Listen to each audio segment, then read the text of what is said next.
those sounds, like Soichi Noguchi said, the vehicle is alive. Coming up in 10 seconds, we'll look to hear that Dragon is in countdown, and Falcon 9 is in startup.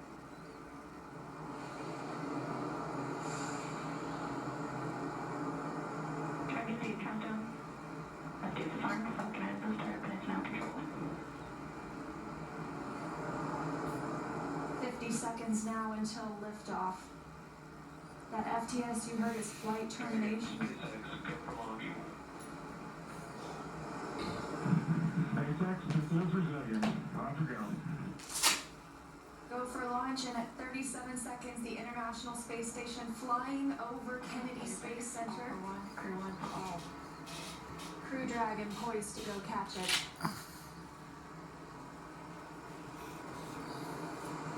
20 seconds till liftoff. 15 seconds.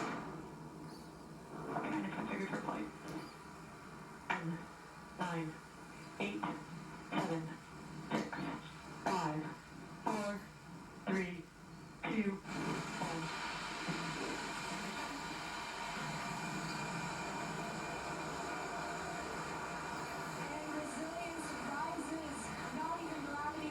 Oh my God.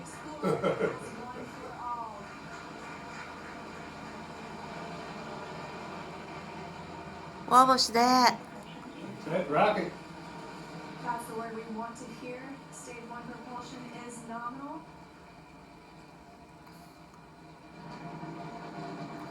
Plus 30 seconds into this historic mission, flying crew on board Dragon and Falcon 9. Stage 1 is preparing to flow down.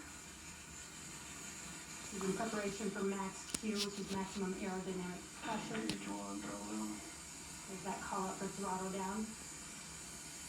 Power and telemetry continues to be nominal for the vehicle, now traveling at 262 meters per second. Falcon 9 is supersonic. That call up the Falcon 9 is supersonic, and we will be passing through max Q here shortly, the largest structural road during descent. Max Q. And there's that call up. That Falcon has passed through 9 meters. And we've just entered Stage 1 Bravo abort mode. That's going to take them through the end of the first stage burning just before second stage activates off the coast of North Carolina.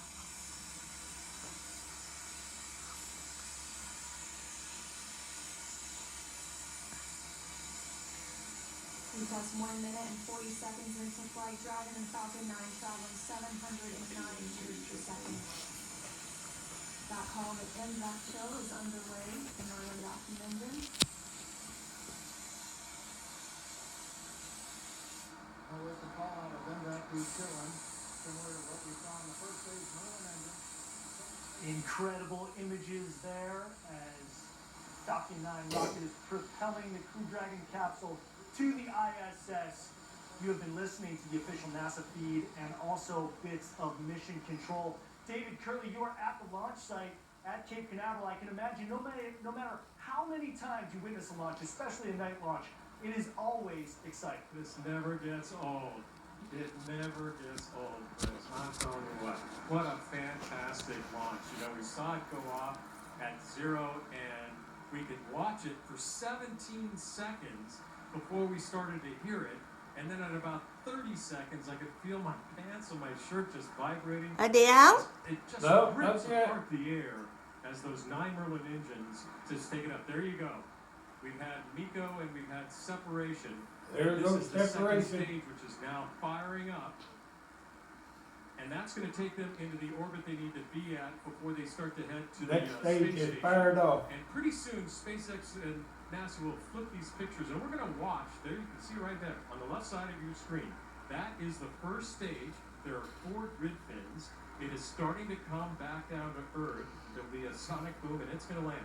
All of this is a 9-minute trip uphill for the space capsule, and a little more than 9 minutes for that first stage to come back and land on the barge. You got to come next time, Chris. This is just awesome, and it looks like everything is going to plan so far. I can't tell you how jealous I am that you're there in person, David Curley. On the left, as you said, we saw the stage 1 separate that will return to Earth. On the right side of your screen is the stage 2, that single Merlin rocket that is continuing to propel the Crew Dragon capsule. Christian Davenport, give us your thoughts. It was amazing. I mean, as David said, you felt it in your chest. It lit up the sky. I was here on the balcony with all of the VIPs, the vice president not far away. You could hear the cheering, the oohs and the ahs. It was just incredible.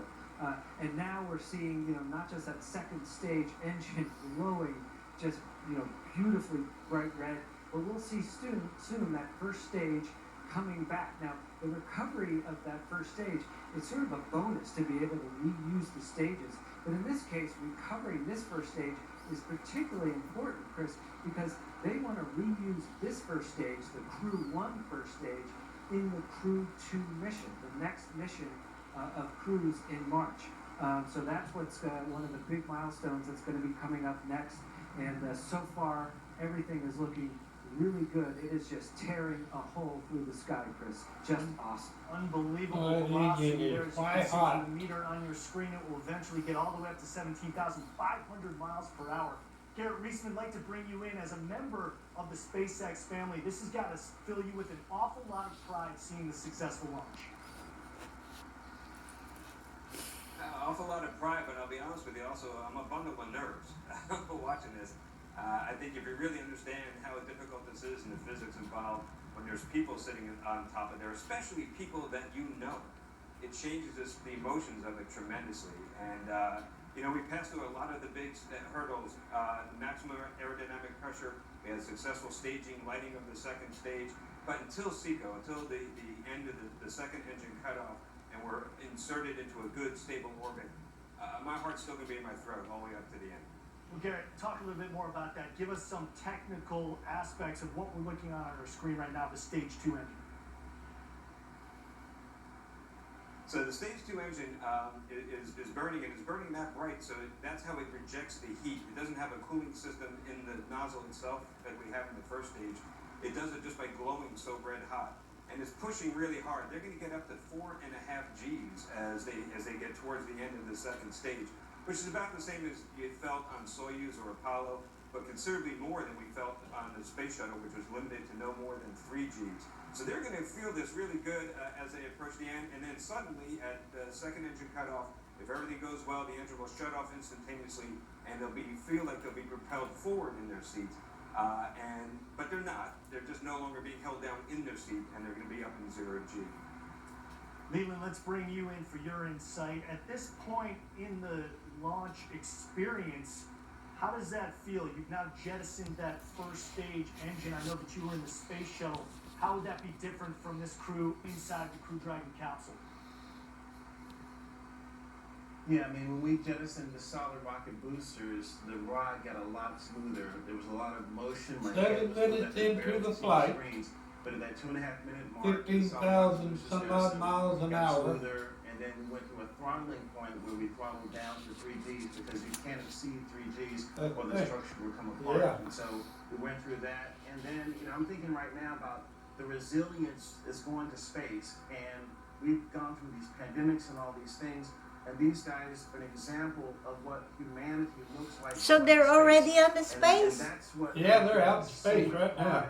Why they didn't show the of humanity with resilience and the rocket that went up? That was it. It showed it. You took a picture of it. Per hour mark Oh. to reach that entry burn. Peggy, I'd like to bring you in. Give us an idea of what the crew is looking at right now. What sort of view do they have outside the Dragon You capsule? took a good picture of the rocket blasting off. Well, right now, they're probably still enough on the dark side of the planet that they're only seeing maybe city lights if they can see out those windows, but probably not even that at this point. But interestingly, they'll be coming into a sunrise here shortly. And I think that's always impressive that, you fly into the sunrise and traveling very quickly, and it's amazing to come across and see that light come into the vehicle. And Mike Massimino, at this point, Victor Glover is probably having quite the experience being his first time into space. Can you relate to him? That and what was engine your ought to first burn out.